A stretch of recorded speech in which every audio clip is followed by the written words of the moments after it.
Exode 12, verset 37 à verset 38. J'ai dit au nom de Jésus-Christ. Je crois que tout le monde a sa Bible. J'ai dit au nom de Jésus-Christ. Les enfants d'Israël partirent des Ramsès pour Sicot, au nombre environ de 600 000 hommes de pied sans les enfants. Une multitude de gens de toute espèce montèrent avec eux. Il avait aussi des troupeaux considérables de brebis et de bœufs.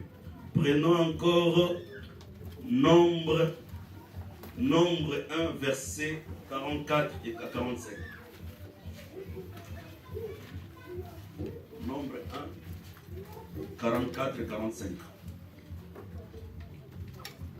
Tels sont ceux dont le nombre fut fait par Moïse et Aaron et par les 12 hommes princes d'Israël. Il y avait un nom pour chacun de ces maisons de leur père.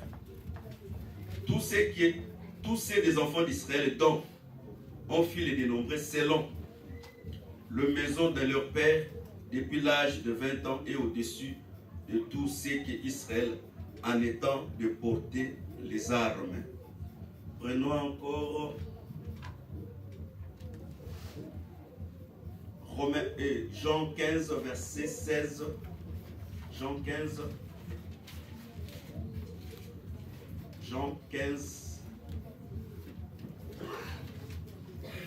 Je commence par le verset 16. Ce n'est pas vous qui m'avez choisi, mais moi je vous ai choisi. Et je vous ai établi afin que vous alliez et que vous portez le fruit, et que votre fruit demeure, afin que ce que vous demanderez au Père en mon nom, il vous les donne. Pour terminer, nous prenons, je crois que j'ai encore deux versets. 1 Timothée 3, versets 14 à 15. 1 Timothée, pour les lecteurs de la Bible. 1 Timothée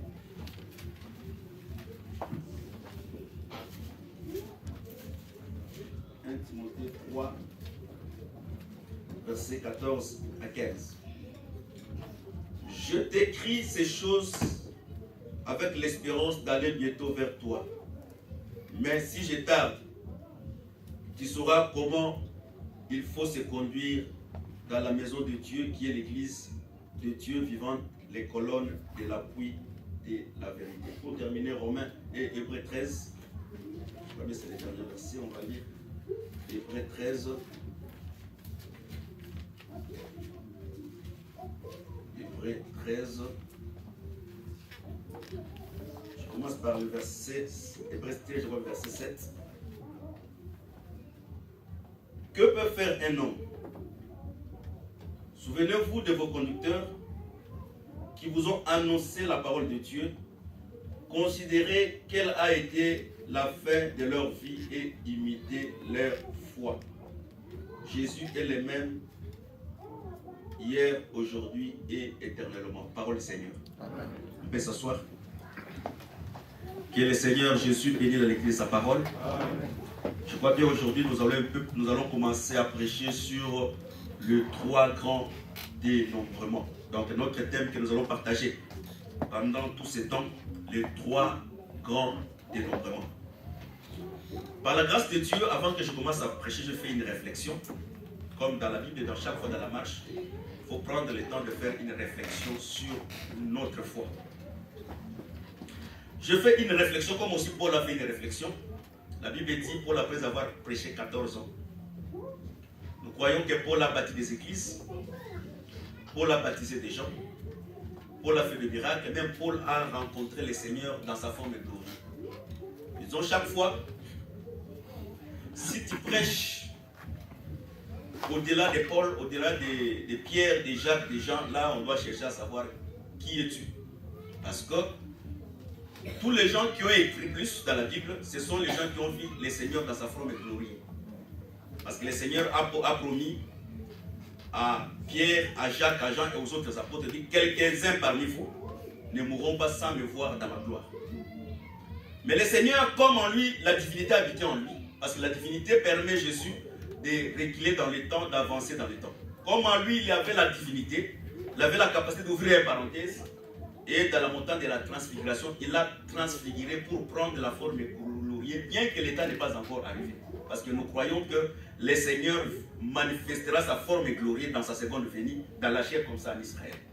Mais Dieu a ouvert une parenthèse parce qu'il avait promis aux disciples, quelques-uns parmi vous ne mourront pas jusqu'à ce qu'ils me verront dans ma gloire. C'est-à-dire, Pierre, Jacques, Jean, ils ont vu le Seigneur dans sa forme glorieuse. Voilà pourquoi ils avaient la capacité d'écrire plus que les autres apôtres.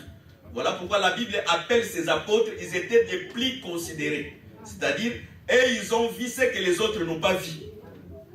La considération dans la Bible, ce n'est pas par rapport à l'âge, mais la considération, c'est par rapport à un travail et à une révélation particulière que Dieu manifeste dans la vie de chacun.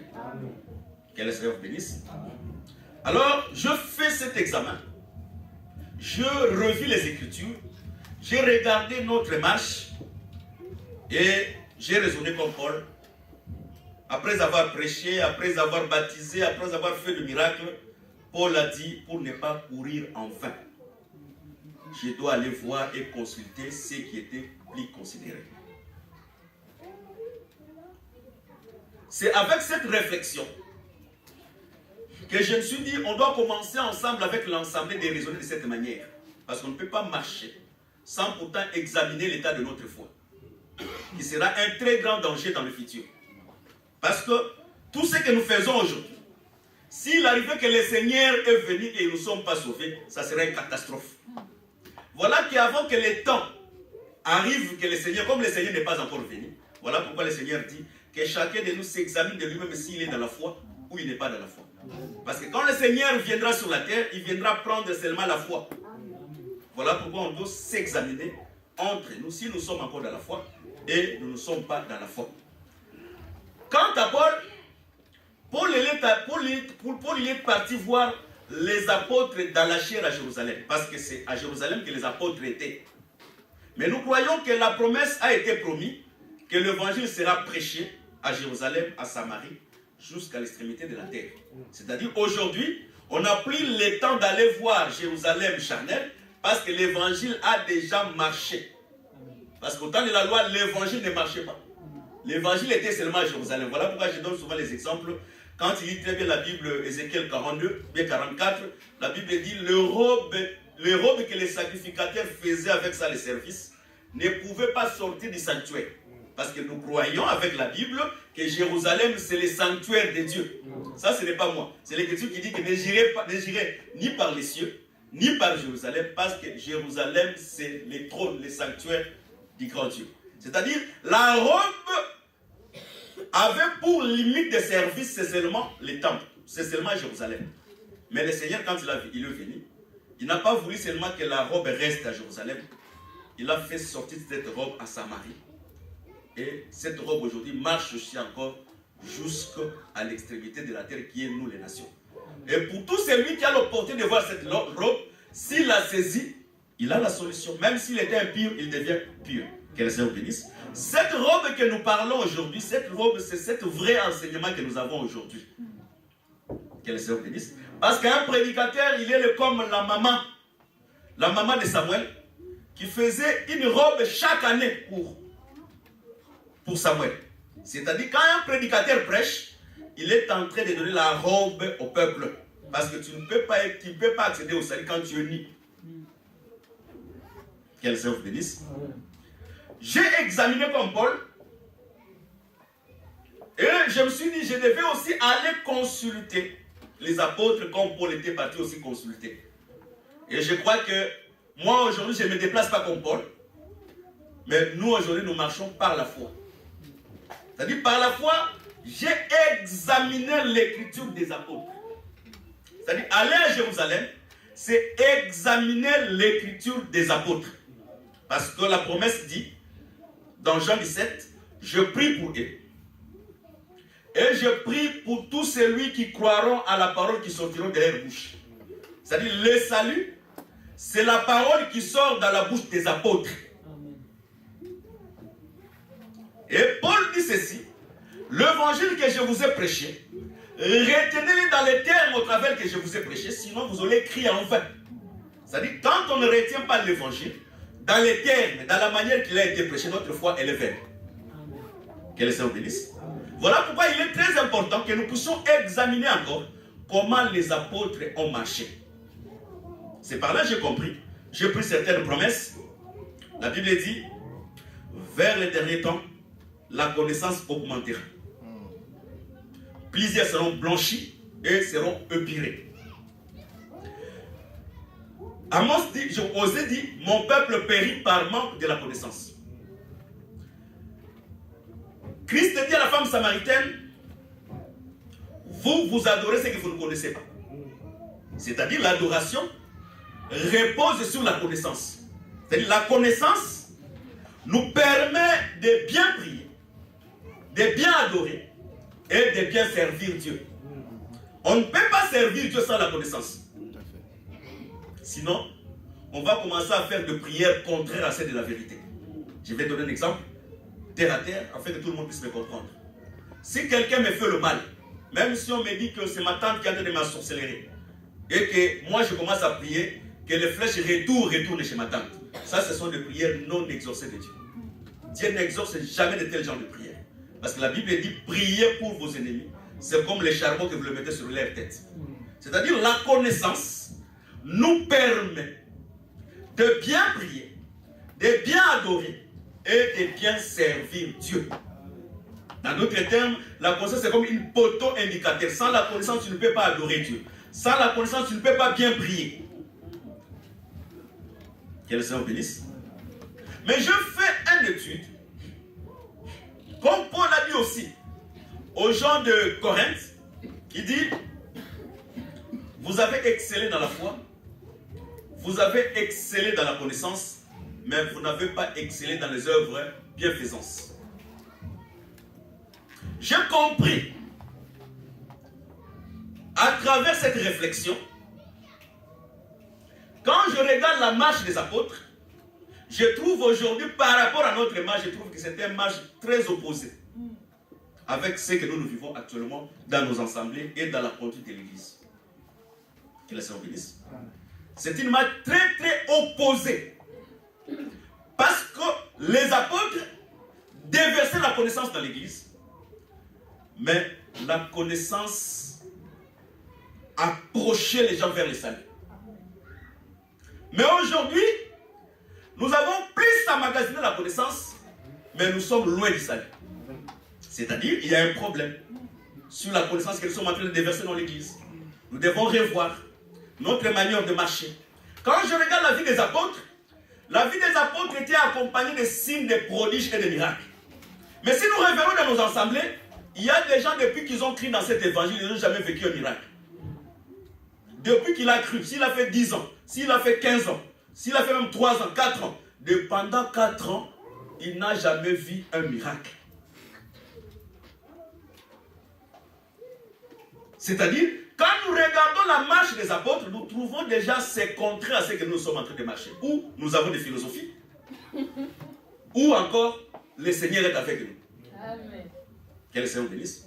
Parce que le Seigneur peut vous abandonner, mais vous pouvez vous faire consoler par des paroles flatteuses.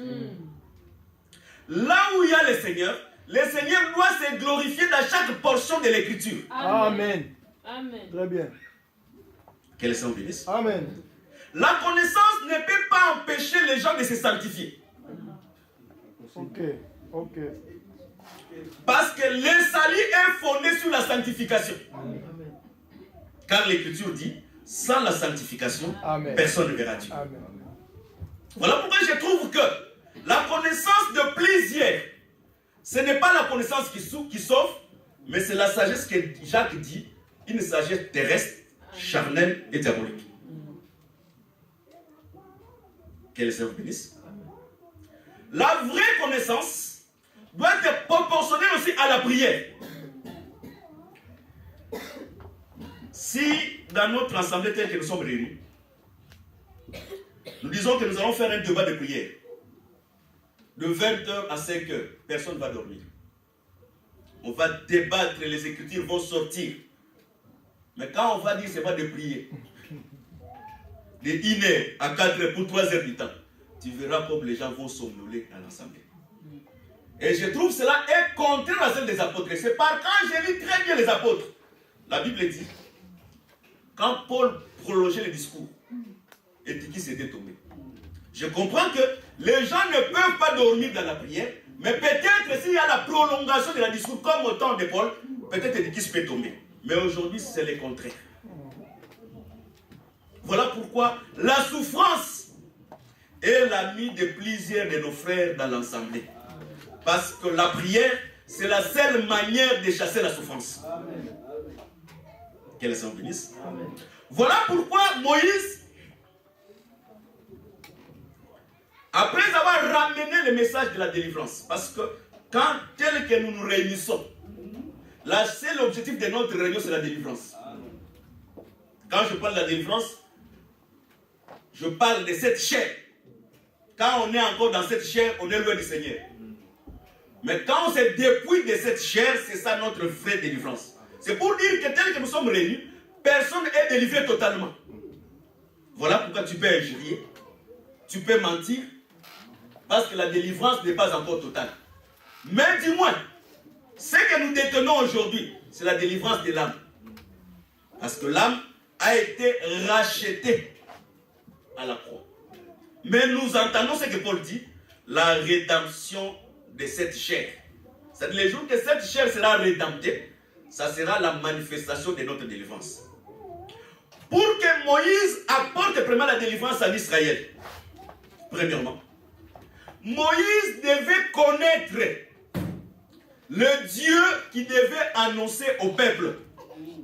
Parce que Dieu, après la chute d'Adam, Dieu a pris Abraham comme étant la suite de la prolongation qui va expliquer la manifestation du salut. C'est-à-dire, Dieu, après avoir ôté Abraham de l'héritage, Dieu a commencé à prendre les mêmes promesses qu'il avait données à Abraham, à Adam, il a donné à Abraham. C'est-à-dire, la promesse c'était que, au travers d'Abraham, que Adam puisse récupérer l'héritage qu'il avait perdu. Voilà pourquoi Abraham était héritier de la même promesse, Isaac et Jacob qui étaient l'héritier de la même promesse. C'est-à-dire, pour annoncer la délivrance à l'Israël, c'est-à-dire, pour l'Israël, c'était le retour à l'héritage que Adam avait perdu. Que le Seigneur bénisse. Voilà pourquoi Abraham devait annoncer, Moïse devait annoncer, le Dieu qui est venu vous délivrer, c'est le Dieu d'Abraham, de Jacob et d'Isaac. Parce que c'est Abraham, Jacob, Isaac qui étaient les héritiers et les co-héritiers de toutes les promesses de Dieu. Voilà pourquoi les saluts même aujourd'hui, pour être sauvé, il faut être fils d'Abraham. Dieu n'est pas venu sauver tout le monde. Dieu est venu seulement sauver les fils d'Abraham. Mais ce qui est important pour Abraham, pour qu'Abraham puisse voir ses fils, Abraham doit sortir de la maison. Parce qu'Abraham dira à Dieu, je m'en vais, je vais mourir, mais sans enfant. Mais Dieu a dit à Abraham de sortir en dehors de la maison pour voir ses fils. C'est-à-dire, aussi longtemps qu'on demeure dans la maison, on ne peut pas voir le fils. Mais pour voir les fils comme étant l'héritage, il faut sortir de la maison. Que le Seigneur bénisse. C'est par là que nous comprenons que celui qui est encore charnel, la chair ne peut pas voir cette promesse que nous entendons. Pour voir cette promesse, il faut se dépouiller de la chair. Lisez très bien la Bible. Abraham a vu le ciel, qui est les étoiles, et Abraham a vu la terre. C'est-à-dire l'évangile que nous prêchons, c'est les cieux et la terre. Et le vrai Abraham, quand il est venu sur la terre, Colossiens dit, Dieu a rassemblé les cieux et la terre dans un seul corps. C'est-à-dire Christ, c'était lui qui était la promesse terrestre et la promesse céleste. C'est-à-dire dans la doctrine, la promesse céleste qui est la vie éternelle, la promesse terrestre qui est les biens de ce siècle présent. Mais qui sera accompagnée aussi de persécutions. Que le Seigneur bénisse. Moïse, quand il a ramené la connaissance, parce que manger l'agneau, c'est ramener la connaissance. Quand ils ont mangé l'agneau, Moïse maintenant devait dénombrer les gens pour savoir combien de gens ont reçu la connaissance pour la délivrance. Il y a une différence entre la connaissance pour la délivrance et la connaissance pour le salut. Voilà pourquoi nous allons parler sur les 3 grands dénombrements. Moïse dénombre les gens quand ils sont sortis de l'Égypte. Et arrivé à la montagne de Sinaï, il y a encore un autre dénombrement. Le dénombrement se fait toujours par le nombre de 12, c'est-à-dire on doit choisir 12 personnes. C'est-à-dire au travers les 12 qu'on doit faire les dénombrements. Premièrement, les ceux qui ont la capacité de porter les armes. Deuxièmement, les ceux qui ont la capacité de servir Dieu dans les sacerdoces. Et troisièmement, dénombrer chacun qui soit derrière sa bannière. Parce qu'à la montagne de Sinaï, le désordre devait terminer. Et après, arriver pour entrer à Canaan, on doit encore dénombrer. Parce que ceux qui étaient sortis en Égypte ne pouvaient pas entrer dans la promesse. Donc dans d'autres termes, les pères ne pouvaient pas entrer parce que la promesse a toujours été pour les enfants. C'est-à-dire pour hériter Canaan, il faut être un fils. Que le Seigneur bénisse. Amen. Mais Paul dit que vous puissiez savoir comment vous conduire dans l'église, qui est les colonnes de l'appui de la vérité. C'est-à-dire, dans d'autres termes, il y a une manière de se conduire dans l'église. Balaam, quand il est monté avec Balak pour maudire l'Israël, quand il regardait l'Israël, il disait, c'est un jeune lion qui peut l'élever. Quand il tourne de l'autre côté, il dit, ni la magie, ni la franc-maçonnerie dans notre temps, ni les sorciers n'ont le pouvoir sur l'Israël. Pourquoi Balaam a dit ces mots? Parce que l'Israël, quand il campait en ordre. C'est-à-dire, une église là où il y a de l'ordre, c'est une église qui est forte comme un lion. C'est une église là où la sorcellerie, la magie n'a aucun pouvoir sur lui. Que le Seigneur bénisse. C'est-à-dire, ce qui fait que l'église soit instable, c'est le désordre. Le désordre, c'est quoi? Le désordre, c'est quand chacun n'est pas à sa place. C'est ça, tout à fait. C'est-à-dire, au temps d'Israël, les 12 devaient être dénombrés. Et le véritable Jacob, quand il est venu aussi, il a choisi encore 12. C'est-à-dire, les apôtres avaient pour rôle de dénombrer les gens. Parce que le dénombrement ne se fait pas selon la volonté des hommes. Quand David a cherché à faire le dénombrement, la mort était entrée. C'est par là que nous comprenons. Les dénombrements aujourd'hui, ce n'est pas les apôtres qui vont venir compter les gens. Non. Les dénombrements aujourd'hui, c'est au travers l'enseignement des apôtres. C'est-à-dire l'enseignement qui permet à chacun de nous de se mettre à sa place. Amen. Que le Seigneur bénisse. C'est-à-dire si les peuples ne sont pas enseignés, chacun ne sera pas à sa place. Et quand chacun ne sera pas à sa place, la gloire de Dieu ne se manifestera pas dans nos ensembles. Que le Seigneur bénisse. C'est-à-dire quand les gens ont reçu la connaissance, qui ont mangé l'agneau, parce que manger l'agneau, c'est recevoir la connaissance. Moïse a commencé à compter les gens qui étaient capables de recevoir le message de la délivrance. Aujourd'hui, nous avons une très grande difficulté de savoir dans nos assemblées qui est sauvé, qui est délivré et qui n'est pas délivré. Mais au temps de Moïse, Moïse avait la capacité de compter les gens. Les gens peuvent me dire, comment tu peux savoir que celui-ci a le salut? Les apôtres sont là. La Bible dit, quand ils voulaient choisir les diacres, ils se sont dit, choisissons-nous les gens qui sont remplis du Saint-Esprit. On peut confirmer que le salut s'est manifesté dans la vie d'un frère quand nous voyons les frères est rempli du Saint-Esprit. Or, quand on est rempli du Saint-Esprit, on a les dons que nous appelons le maîtrise en soi. Parce qu'un enfant, selon Paul, ça c'est 1 Corinthiens 5, c'est celui qui est incapable de se maîtriser. C'est celui qui prend encore l'élève. En dehors de la connaissance, nous avons aussi les gens qui ne croient pas dans les choses de Dieu. Que le Seigneur bénisse. Si la connaissance dérange la vie de prière dans l'église, Satan est déjà entré dans cette église. Parce que la connaissance de la parole doit être proportionnelle aussi à la vie de la prière. Parce que la connaissance doit ramener quelqu'un à beaucoup prier. Voilà pourquoi le Seigneur a fait sortir les enfants d'Israël par les chemins de l'Égypte, afin que l'Israël puisse voir Dieu dans sa diversification, Dieu dans sa diversité. C'est-à-dire qu'il ne reste pas seulement que Dieu a envoyé le vent pour la mer Rouge, Dieu était l'arche, Dieu était le serpent, mais Dieu tout au long de la marche, Dieu a voulu expliquer à Israël que c'est un Dieu de la diversité. Mais aujourd'hui, dans notre évangile, on n'a pas la diversité. Dans cet évangile que nous avons pris, nous sommes seulement attachés à la parole. Nous sommes seulement la parole, la parole, la parole, la parole nous avons. Ça, c'est un groupe de paroles. Amen. Voilà pourquoi nous avons dans notre assemblée, dans nos églises, beaucoup de possédés. Parce que quand la prière ne marche pas avec la parole, le diable doit entrer dans cette assemblée. Vous savez,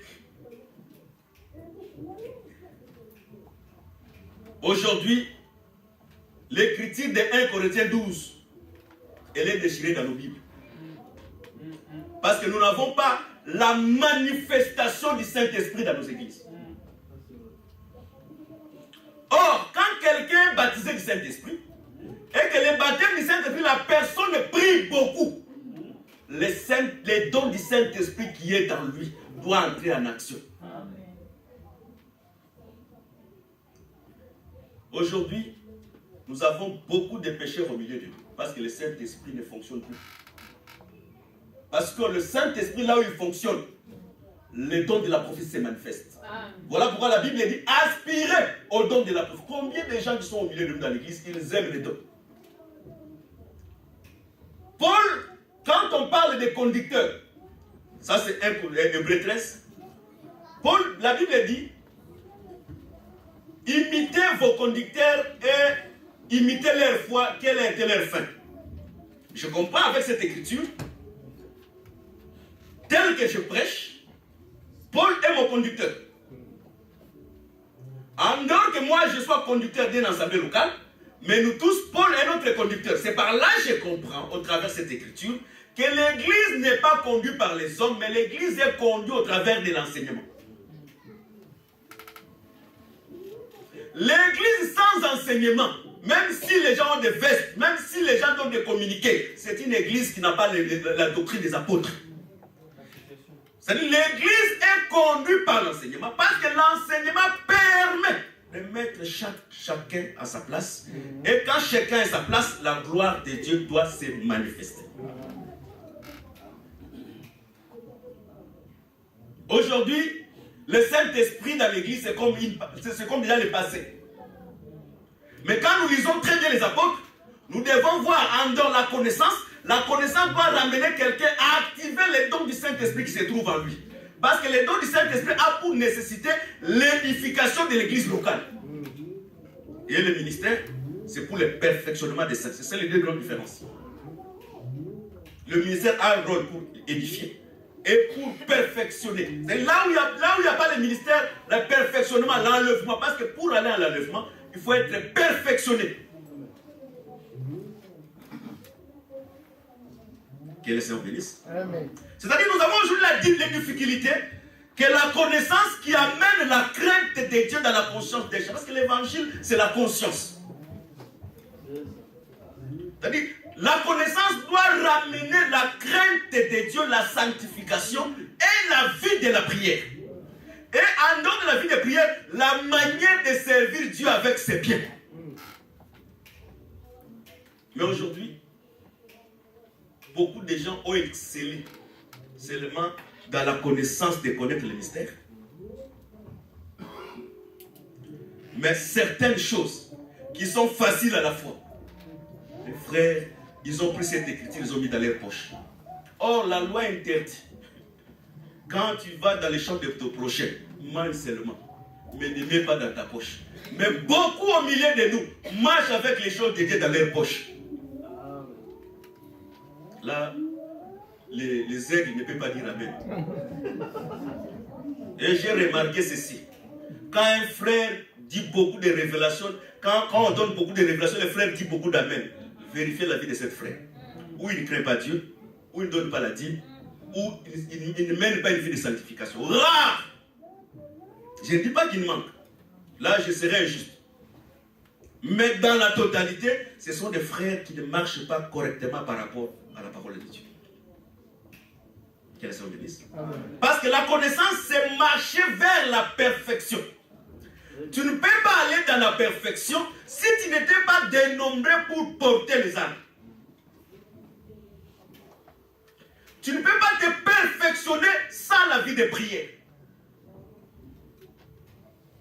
Vous savez, au temps de Paul, il y avait aussi des sorciers dans l'église. Comme aujourd'hui, il peut aussi en avoir, et je ne sais pas, je ne donne pas l'importance aux sorciers. Mais quand Paul prêchait, il y avait un sorcier qui envoûtait les gens.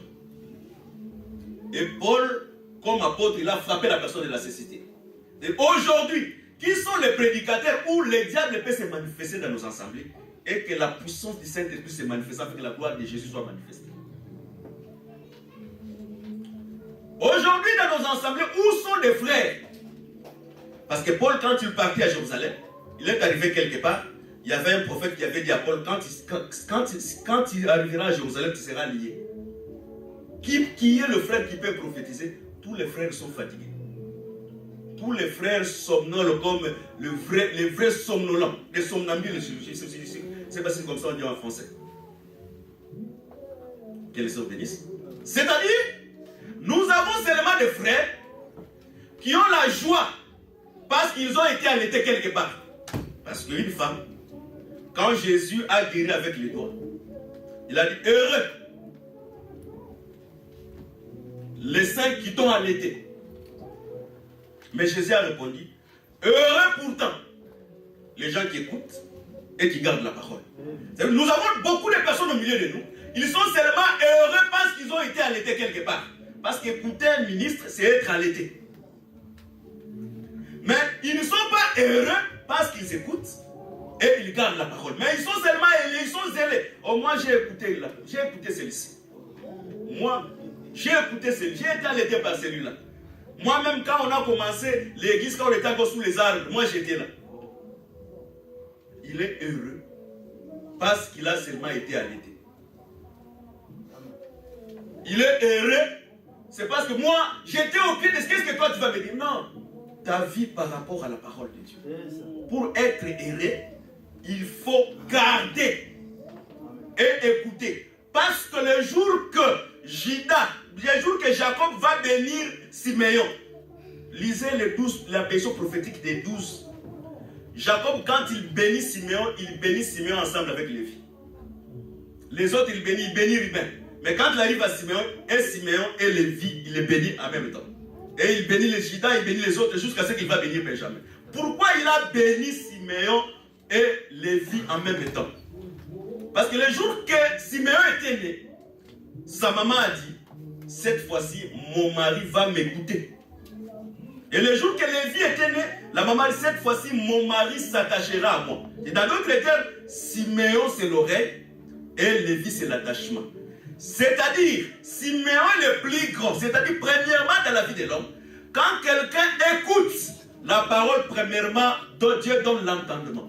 Et l'entendement, quand quelqu'un comprend la parole, automatiquement, l'entendement doit s'associer avec l'attachement. Amen. Tu ne peux pas avoir l'entendement sans pourtant être attaché à cette parole. C'est ça. Très bien. Quel Saint bénisse. Amen. nous avons aujourd'hui dans l'église les frères et mères de Jésus selon les hommes. Mais nous n'avons pas le frère et le mère de Jésus selon Jésus. Parce que selon Jésus, ses frères, c'est celui qui écoute la parole. Sa mère, c'est celui qui écoute aussi la parole. Mais selon les hommes, les frères et les mères de Jésus, ce sont les frères et ses sœurs dans la chair. Je comprends au travers de cette écriture que la Bible dit, la femme sera sauvée néanmoins en devenant mère. Comment devenir mère de Jésus? Il faut que Marie soit couverte de l'ombre du Tout-Puissant. C'est par là que je comprends. La mère de Jésus, c'est celui qui est couvert du Saint-Esprit pour enfanter. Parce que prêcher, je vais aller dans toutes les dimensions. Prêcher, c'est enfanter. Un ministre, pour enfanter un enseignement, il doit être couvert. C'est ce que Pierre dit, poussé par le Saint-Esprit, que les hommes ont parlé de la part de Dieu. C'est-à-dire, pour enfanter, il faut être couvert du Saint-Esprit. C'est par là que je comprends aussi dans d'autres termes. Un enfant de Dieu, pour mettre la parole de Dieu en pratique, pour devenir mère de Jésus, il faut que tu sois couvert du Saint-Esprit. C'est le Saint-Esprit qui va te donner la capacité de mettre la parole de Dieu en pratique. C'est-à-dire, nous avons aujourd'hui les frères, nous avons moins de frères et de sœurs qui sont mères de Jésus. Parce que tel que je suis, celui qui met la parole de Dieu en pratique, il est mère de Jésus. Parce que lui, on ne lui force pas pour mettre la parole de Dieu en pratique. Mais le Saint-Esprit qui se trouve en lui, lui permet facilement de mettre la parole de Dieu en pratique. Encore le Saint-Esprit, comment je me demande? Un frère, le jour de la prière, et il peut rester chez lui. Et dire qu'il est la mère de Jésus. Non, ça ce sont des distractions. Tu te distrais toi-même. Le temps est proche. Et la venue du Seigneur est près. Aucun possédé charnel n'héritera le royaume des cieux. Le royaume, c'est pour les gens délivrés. Voilà pourquoi la processus, c'est une perfection. Le jour que la perfection se manifestera, si toi tu es encore imparfait, tu resteras sur la terre. Et tout ce que tu auras servi sur la terre, dans la foi, te servira absolument à rien. Nous avons aussi moins de frères et de sœurs qui sont frères de Jésus ou sœurs de Jésus. Parce que moi je crois que quand Jésus marchait sur la terre, il était à la fois sœur et il était à la fois frère. De la même manière, Adam, quand il marchait, il était à la fois homme et il était aussi femme. Voilà pourquoi on devait voir facilement en Jésus le caractère d'un garçon et en Jésus le caractère d'une fille. Que le Seigneur bénisse. Or, les frères de Jésus, ce sont les gens qui ressemblent à Jésus. Voilà pourquoi quand on est venu arrêter Jésus, on a trouvé qu'il s'est rassemblé avec Pierre. On ne pouvait pas l'arrêter parce que tout le monde s'est rassemblé. C'est la ressemblance qui a fait qu'on ne puisse pas localiser Jésus au milieu des apôtres. Mais aujourd'hui, parce que quand Jésus était avec les apôtres, ils étaient au nombre de 12, Judas n'était pas. Parce que les 12 sont très importants. Quel Seigneur bénisse. C'est-à-dire aujourd'hui, Dieu au travers les apôtres, il est venu pour dénombrer, recenser ceux qui sont destinés au salut. Mais avant que tu reçoives premièrement le salut, tu dois manger l'agneau pour recevoir la délivrance premièrement de l'âme. Et quand les gens reçoivent la délivrance de l'âme, c'est à ce moment-là que le dénombrement doit se manifester. On doit dénombrer, on doit connaître qui sont enfants, qui sont femmes et qui sont destinés au salut. Aujourd'hui, l'évangile éternel, c'est comme une philosophie où les gens ne craignent plus le Seigneur. Jésus, je vous l'ai dit, Jésus, c'est quelqu'un qui sait très bien respecter la doctrine. Amen. Nous avons même des gens qui sont incapables, ils sont plus miséricordieux que Dieu. Je vais donner un exemple. Quand Jésus est ressuscité, pourquoi il n'a pas permis que les apôtres puissent le toucher? Il était le Seigneur, en lui il était la divinité, il pouvait facilement permettre que les apôtres puissent le toucher. Mais il a refusé que les apôtres puissent le toucher. Pourquoi? Parce que si tu es un enfant de Dieu, toi-même, avant que les gens même si les gens ne sont pas là, même si les gens ils sont bornés, là où le milieu où tu vis, mais toi tu dois toujours éclairer en respectant la doctrine, même s'il n'y a pas de... les personnes ne connaissent rien. Jésus a refusé qu'on puisse les toucher. Pourquoi? Parce que à la croix, il a pris les corps semblables à ceux du péché. Quand il a pris les corps semblables à ceux du péché, la lèpre est entrée dans le corps de Jésus depuis la tête jusqu'aux pieds. Parce que la loi de la lèpre, ça c'est de Lévitique 13, quand quelqu'un, son corps est atteint totalement de la lèpre, il devient pur. C'est-à-dire, comme la lèpre a pris tous les corps de Jésus, il était devenu pur. Mais Jésus avait la notion que même quel que soit, il devient pur. Pour qu'il puisse vivre au milieu des gens, il faut que les sacrificateurs puissent les déclarer purs. Quels sont les bénisses? Or, l'Écriture dit, personne n'est monté au ciel, si ce n'est que le Fils de l'homme qui est sur la terre et il est dans le ciel. En étant dans le ciel, il est sacrificateur, et en étant sur la terre, il est un offrande. Donc, il savait, pour qu'il puisse retourner vivre au milieu des gens, les gens ne peuvent pas le toucher parce que, même s'il est pur, mais comme il ne s'est pas encore présenté devant les sacrificateurs, les gens ne peuvent pas le toucher. C'est dans la doctrine. Quand on prend un soeur, un frère, un ministre, on les met en dehors de l'église. Même si tu es très miséricordieux plus que Dieu, tu ne peux pas aller vers lui. Par respect de la doctrine. Il ne peut même pas t'appeler, tu ne peux pas même parler avec lui. Mais nous avons aujourd'hui au milieu de nous, même si on met quelqu'un dehors, ce sont les amis des frères et les amis des sœurs. Croyant que ces gens-là sont bénis, mais vous, moi, même si on ne vous cite pas la bénédiction comme ça, avant que les gens puissent te maudire, c'est Dieu qui maudit premièrement. Quand nous disons Matthieu 18, avant que les gens te fassent Matthieu 18, le premier personne qui te fait Matthieu, c'est lui-même Dieu. Il vient te voir pour que tu puisses repentir, tu ne te repens pas. Il vient te voir, tu ne te repens pas. Allez, il prend la vision, il montre au frère Patrick. Tu ne comprends pas, il prend encore la vision, il montre encore à Élisée. Tout ça, ce sont les procédures que Dieu est en train de faire. Quand il voit que tu continues à persister, c'est là où Dieu prend maintenant ton péché. Il le met à la portée de tout le monde. Et quand ton péché est à la portée de tout le monde, nous, on n'a pas une autre chose à faire. Nous avons la doctrine comme les éléments que nous devons te traiter. On ne peut pas te traiter au-delà de ce qui est écrit. Voilà pourquoi Jésus devait monter au ciel pour se présenter au sacrificateur. Parce que nous croyons que Jésus, quand il est monté sur la terre, lui, il ne servait pas le tabernacle de Moïse. Lui, il servait dans le vrai tabernacle qui était dans le ciel. Quand il est monté dans le ciel, après avoir été déclaré pur, il est retourné maintenant dans l'église comme étant le Saint-Esprit pour venir vivre au milieu de nous. Et aujourd'hui, comme il a été déclaré pur, il est éternellement au milieu de nous. C'est-à-dire dans l'église, là où on ne respecte pas la doctrine, on ne respecte pas l'enseignement, où l'enseignement est incapable de mettre chaque personne à sa place. Tu ne peux pas être les tribus de Juda, cependant que tu n'as pas la nature de Dieu. Pour que tu sois des tribus de Juda, on doit avoir la nature de Juda en toi. Mais nous sommes dans l'état où nous ne savons pas que si c'est un chat ou encore c'est un lion.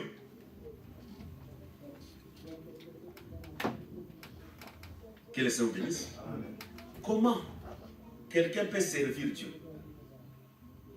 Dans les cultes, vous croyez que Dieu venait le dimanche? L'assemblée déjà c'est seulement le dimanche. Mais le jour de semaine, la proportion que tu mesures Dieu, c'est la même proportion que Dieu aussi va te mesurer. La foi est proportionnelle à celui que tu écoutes et la foi est proportionnelle à la manière que tu mets aussi la parole de Dieu en pratique. Que le Seigneur bénisse. Après avoir dénombré, on a trouvé que 600 000 personnes ont reçu la connaissance pour la délivrance. On ne peut pas continuer à accélérer avec la connaissance, mais sans pourtant savoir la connaissance que nous avons déversée à l'église, qu'est-ce qu'il a apporté dans la vie de chacun. On ne peut pas continuer à marcher sans pourtant voir les signes que les apôtres ont marché dans notre assemblée.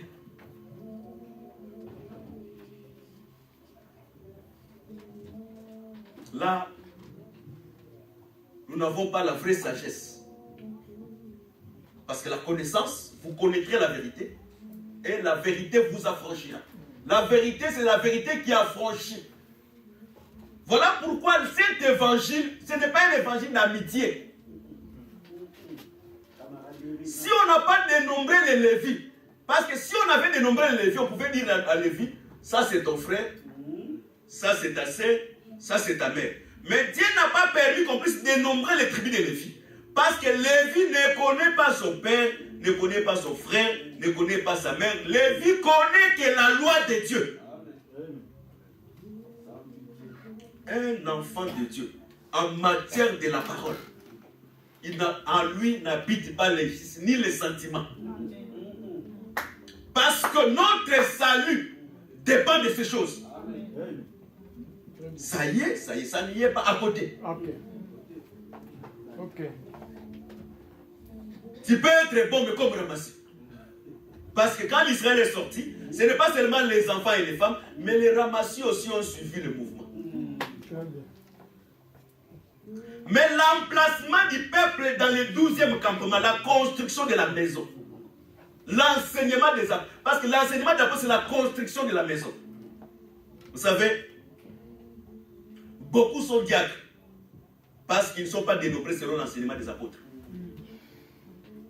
Parce que quand on veut dénombrer selon l'enseignement des apôtres, nous allons demander à Paul, quand est-ce que quelqu'un peut être diacre? Tu verras des diacres qui n'ont pas des enfants. Tu verras des diacres qui ne sont pas mariés. Tu verras des diacres qui sont des soulards. Pourquoi? Parce qu'ils ne sont pas dénombrés. Ils croient que la diaconat c'est par rapport à l'âge. Non. Les diaconats c'est par rapport à l'enseignement. Tu verras maman présidente dans l'église. Moi je suis maman présidente. Si on veut te dénombrer par rapport à l'enseignement de Paul.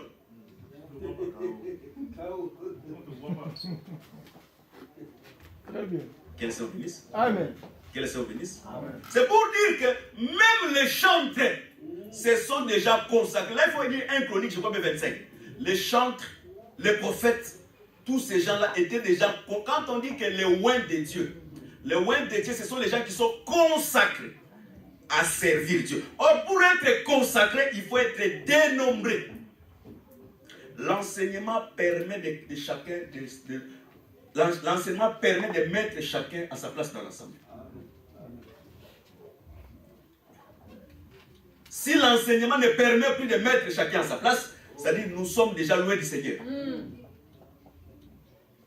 C'est-à-dire l'enseignement permet comment camper tout autour du tabernacle. On ne campe pas en désordre.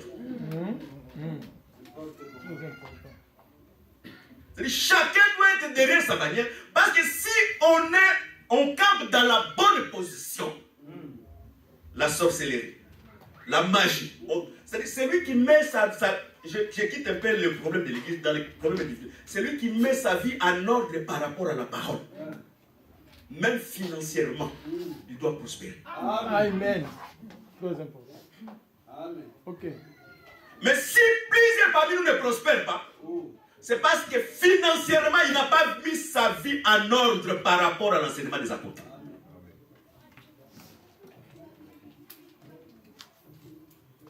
Il y a des frères qui ont déjà refusé Jacques depuis longtemps. Pour eux, l'offrande c'est Jésus. La dîme c'est Jésus. Nous croyons tous que l'offrande c'est Jésus. La dîme c'est Jésus. Mais si Jésus qui est venu habiter en toi c'était l'offrande, il doit te donner la capacité aussi de devenir aussi un offrande. Or quand on devient une offrande, tes biens aussi deviennent aussi un autre offrande. C'est ça. Amen. Amen. Il est difficile, avec cette manière de marcher, que nous puissions prospérer et aller de l'avant. On va continuer à gémir. On va continuer à pleurer. Parce que depuis qu'on a commencé à pleurer, rien aussi ne s'arrange dans notre vie. Parce que Dieu n'a jamais été devant sa parole. Dieu est toujours derrière sa parole. Quand on accomplit la parole, quand on prie selon la parole, Dieu va se manifester pour l'homme. C'est parce que les choses élémentaires qui nous amènent dans la délivrance, il y a des gens qui sont délivrés, mais sa main et ses biens sont restés en Égypte. Lui, il laisse. Donc, lui, si les pharaons lui proposent, laisse les biens, sors seulement toi-même, lui va sortir en courant. Mais un vrai enfant de Dieu, il sait que tout ce que nous avons, le mouvement, nous en avons grâce à Dieu. Très bien. Que le Seigneur bénisse. Amen. C'est-à-dire, le dénombrement, tel qu'on a commencé de prêcher, ça va nous permettre de connaître comment on va servir Dieu. Parce qu'on ne peut pas servir Dieu seulement comme une femme samaritaine. Parce qu'une femme samaritaine, c'est celui qui glorifie les dieux de son père. Mais l'adoration, aujourd'hui, ce n'est ni à Jérusalem, mais l'adoration, c'est dans la vérité. Parce que c'est la vérité qui libère. C'est quand on a la connaissance, cette connaissance doit te perfectionner dans les manières de marcher dans la foi et dans la manière de servir Dieu. Nous avons des frères et cette église a pris à peu près 13 ans. L'église peut avoir 13 ans d'âge. Mais peut y avoir au milieu de nous des frères et des sœurs qui ne sont jamais passés par la délivrance. S'il était possédé d'une situation, sa situation demeure inchangée. Mais si nous commençons à prier,